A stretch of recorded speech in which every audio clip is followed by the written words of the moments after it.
Preview. Preview. Preview. Maintenant, autour de Mbour Justice, nous avons mené un combat d'il y a plus d'1 an et aujourd'hui, ça s'est soldé à un résultat qu'aujourd'hui qu'on veut commenter. Nous nous réjouissons, nous tous, Mbourois, de ce qui s'est passé aujourd'hui dans ce tribunal-là. Et maintenant, vraiment, nous tirons un chapeau à la justice sénégalaise. Parce qu'aujourd'hui, ce n'est pas nous qui avons une victoire, mais c'est la justice sénégalaise au moins aujourd'hui qui a une victoire. Parce que poursuivre un maire au niveau local et avoir maintenant gain de cause sur lui, c'est vraiment une grande victoire. Nous n'avons pas besoin, parce que vous êtes bien au courant de tout le marathon, de tout le marathon judiciaire que nous avons fait avec le maire Fallou Sylla.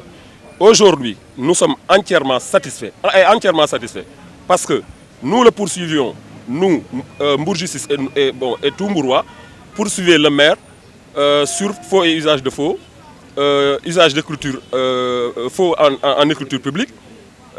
Et maintenant, c'est-à-dire que c'est sur ces termes-là qu'on poursuivait. Aujourd'hui, le tribunal, le procureur avait requis donc 6 mois d'emprisonnement ferme et 100 millions de francs d'amende. Le tribunal a statué et aujourd'hui a donné maintenant le verdict suivant. C'est-à-dire que sur faux et usage de faux, le tribunal relaxe le maire, mais sur l'usage en écriture publique, le maire est condamné. Et aujourd'hui, le tribunal le condamne à 2 ans d'emprisonnement, dont les 3 mois sont fermes. Ce n'était pas ce que nous souhaitions. C'est-à-dire que nous ne souhaitions pas d'enfermer notre maire, mais il fallait qu'il soit condamné. Aujourd'hui, il a été condamné à 2 ans d'emprisonnement, dont 3 fermes, et il a été maintenant amendé sur 2 millions de francs. C'est ça le verdict du tribunal. Maintenant, nous allons maintenant attendre, parce que lui aussi il est sur la défensive, nous allons attendre maintenant sa réaction, après maintenant, savoir maintenant, à l'avenir maintenant, comment continuer le combat. Ça c'est une autre étape. En civil, nous l'avions demandé, mais sur cette fois-ci, comme maintenant le faux est avéré, le reste maintenant, nous allons poursuivre le combat. De toute façon, ça ne s'arrête pas aujourd'hui. Et nous remercions vraiment tout le monde, de l'attachement que les gens avaient maintenant sur ce combat-là. Vraiment, nous félicitons tous les Mbourois, parce que la victoire est à tous les Mbourois, tous ceux qui ne sont pas venus, qui étaient toujours là. Et nous remercions ces jeunes, vraiment vaillants guerriers, aujourd'hui qui ont montré maintenant une nouvelle forme de bataille. Parce que ça fait des années et des années que les gens sont sur le champ de bataille, mais vraiment, il n'y avait pas de résultat. Aujourd'hui, je dis que chapeau aux jeunes de Mbour Justice, à la jeunesse de Mbour. Au passage, nous remercions maintenant toutes les organisations, toutes les associations, que ce soit CEDIM, Mbour Justice, d'autres plateformes. Nous les félicitons et vraiment les encourageons actuellement à continuer sur le veille citoyen. Il a condamné à 2 ans, dont 3 mois fermes. Il a reçu aussi notre constitution de partie civile. Et pour la réparation, il nous a alloué la somme de 2 millions de francs, en fixant la contrainte par corps au maximum et en condamnant le prévenu au paiement. Bon, le mandat de dépôt n'a pas été décerné à l'audience, mais il appartiendra au ministère public, notamment le procureur, de procéder et d'apprécier l'exécution du dit mandat.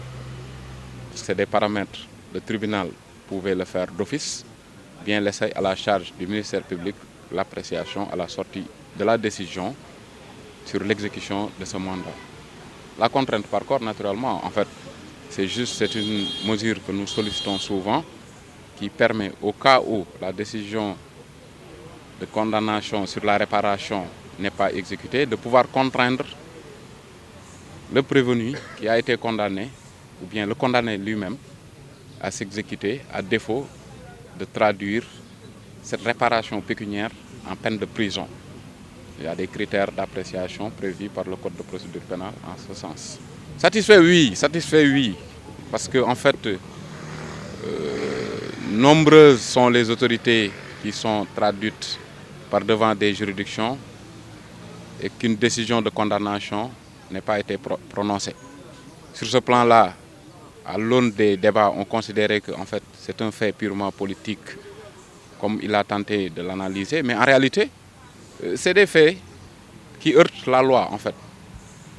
Et notre appréciation, nous, c'était de convaincre la juridiction à pouvoir comprendre ou partager notre conviction sur ce plan-là et ce qui a été fait.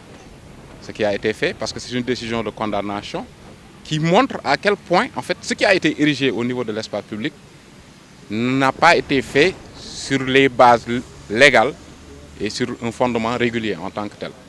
Donc, sur ce plan-là, on peut se dire qu'en fait, on est très satisfait de la décision. Parce que qu'il soit mis en prison ou pas, ça ne nous intéresse pas. En fait, la réalité, c'est sur la fausseté, en fait, des documents qui ont été produits et des mentions qui ont été portées et qui ont sous-tendu l'érection de ces constructions-là au niveau de l'espace public. C'est pourquoi nous sommes très satisfaits de cette décision et après on avisera.